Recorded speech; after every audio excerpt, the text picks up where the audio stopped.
Glyphosate is back in court again, and fertilizer costs are already moving higher. Something just shifted over the weekend. It's not just one story, it's multiple things starting to stack up at the same time. This is Boots and Bushels, your daily look at the markets that feed America. Alright, let's walk through this, because there's a few things here that don't seem connected at first. But when you stack them together, it starts to show you where pressure is building. Let's start with the Supreme Court. They're hearing arguments right now tied to Monsanto and glyphosate. And depending on how this goes, this could have real impact on how that product is used going forward. And this isn't some small legal fight. Ag groups are already warning that if this goes the wrong direction, it could seriously disrupt how producers manage weeds.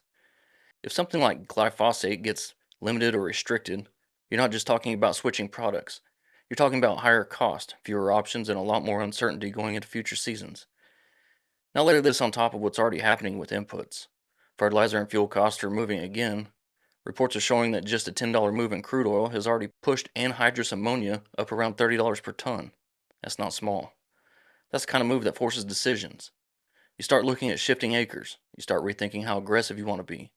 And that's already being talked about. Guys looking at beans instead of corn just to manage nitrogen cost. So now you've got legal risk on one side and rising input pressure on the other. Now here's where it adds another layer. The USDA is signaling they're going to increase support, talking about doubling disaster relief program payments and pushing more investment into fertilizer supply.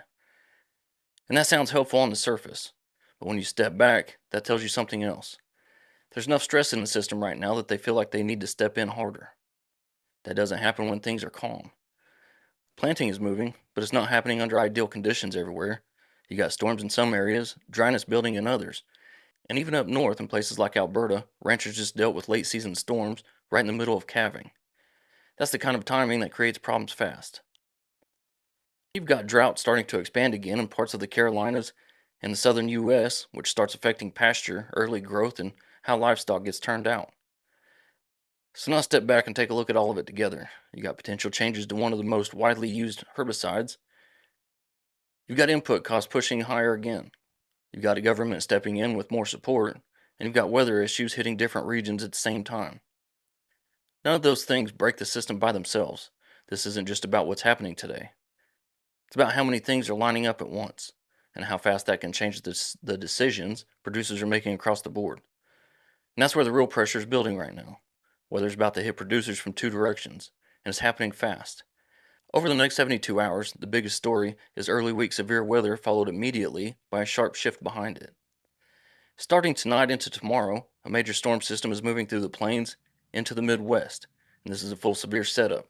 Tornadoes, large hail, damaging winds, and heavy rain all on the table again.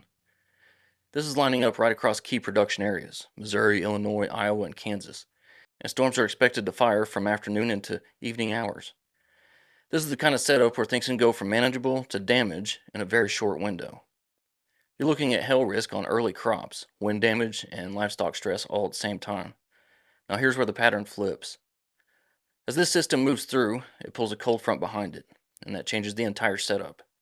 By Wednesday, cooler air spreads across much of the Midwest and plains, with temperatures dropping and a noticeable shift out of that warm, unstable pattern. So within 3 days, you go from severe storm risk to cooler, more stable air, and that kind of fast transition keeps pressure on both crops and livestock. This isn't just one weather event, it's a sequence. Storms first, then a reset behind it. And when weather moves like that, it doesn't give operations much room to adjust. Markets are moving higher to start the week, especially on livestock side. Corn trading near 469 and a quarter, soybeans near 1191, and Chicago wheat around 630 and a half, with oats near $3.47. Livestock is where the strength really showed up. Live cattle trading near $248.98, up strong on the day. Feeder cattle near $368.33, and lean hogs around $102.18.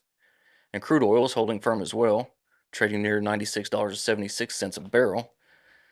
So overall, grain staying relatively steady, but cattle continuing to push higher while energy keeps that underlying pressure in place.